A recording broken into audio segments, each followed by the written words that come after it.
test by test. C6. Okay, I'm gonna try an old coffee house favorite of mine. I once beat Tomaszewski with this at the last round of the Worlds Blitz 2015. Should be noted I was in major tilt at that point, and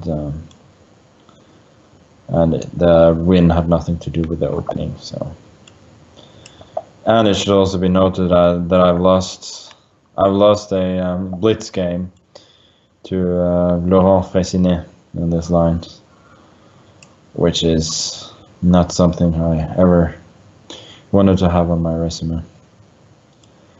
Should I go f4 or not f3? Nah, I'll go knight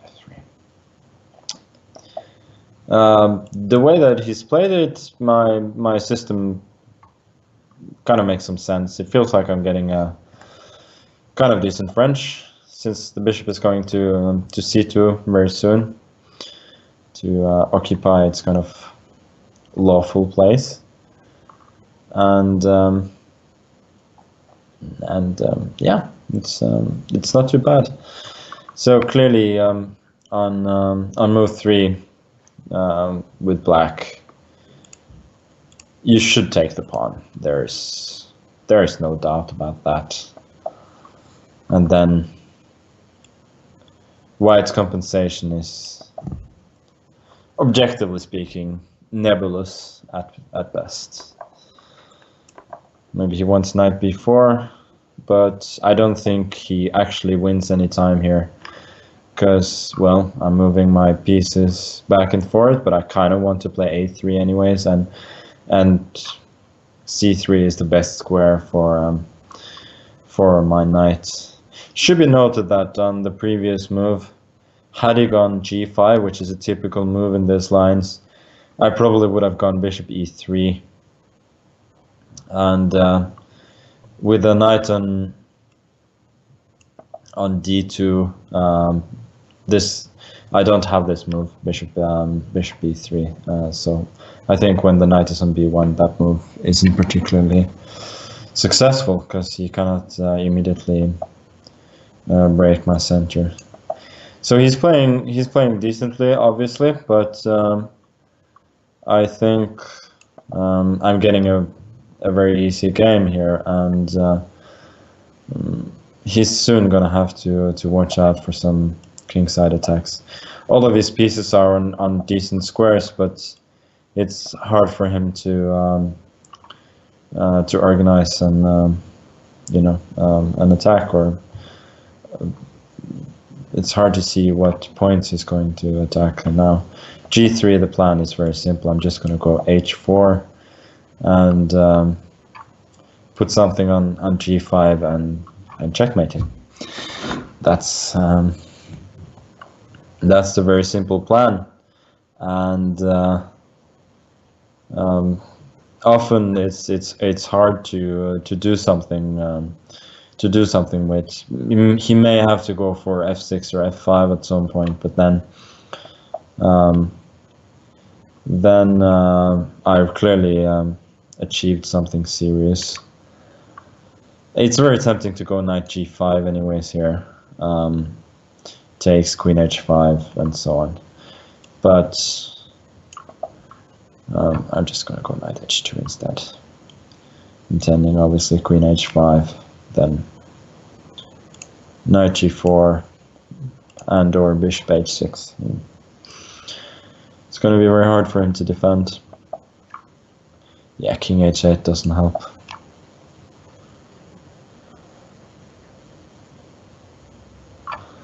It's all about the space advantage, which makes it so hard for him to transfer his forces from one side to the other.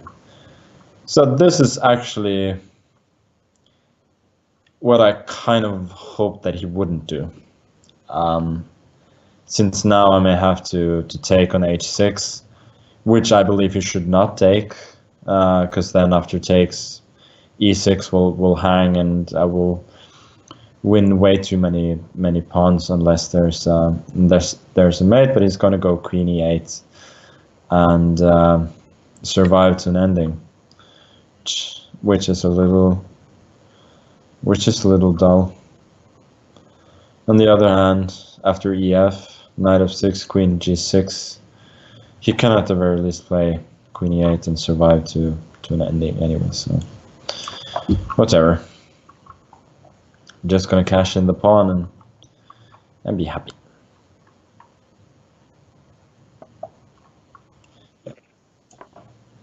And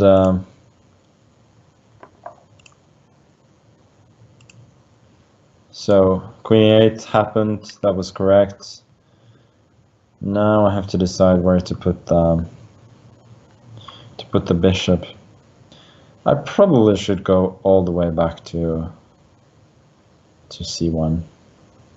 The reason is that after knight c4, I want to protect b2 and probably go bishop to d3. And if I'd gone, let's say, bishop f4, then after knight c4, bishop d3 could have taken on b2, bishop a6, and then so now he allowed me to play bishop a4, which is a chance I think I should take, trying to annoy him a bit. I kind of want to transfer the knight from e2 to f4. Just wondering if I should allow him to play b5 so easily. Maybe I should go knight b5. Yeah, I like knight b5.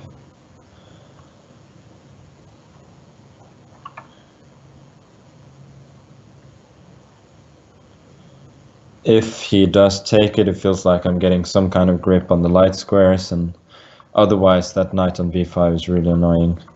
And after this one, I think I can just take on a7.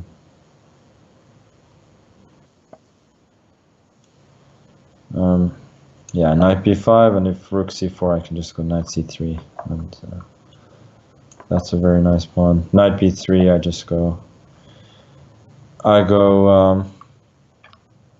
I was thinking rook b1, obviously. Now I'm thinking about bishop g5 as well.